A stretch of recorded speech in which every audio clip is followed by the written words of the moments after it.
அஊஸு பில்லாஹி மினஷ் ஷைத்தானிர் ரஜீம். பிஸ்மில்லாஹிர் ரஹ்மானிர் ரஹீம்.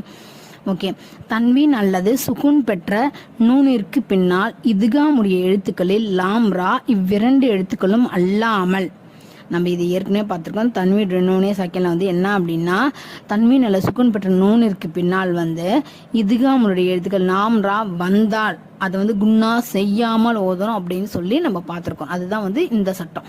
ஓகேவா? அந்த மாதிரி தான் ஒரு எழுத்தும் நம்ம ஓதும் போது வெளிப்படையாக வரும்னு நான் சொல்லிக்கிட்டே தான் ஓதினேன். அந்த மாதிரி வந்துச்சு. ஆனால் அந்த மாதிரி இந்த லாம்ரா இல்லாமல் மற்ற 4 எழுத்துக்களில் ஏதேனும் ஒரு எழுத்து அடுத்த வார்த்தையில் வருமேயானால் குன்னா செய்து மூக்கினால் தொனிக்க இணைத்து உச்சரிக்க வேண்டும்.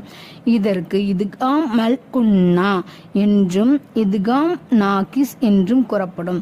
இதுக்கு 2 பேர் வச்சிருக்கிறாங்க. ஓகேவா? இது என்ன அப்படின்னா, தன்வீன் பெற்ற நூனு அல்லது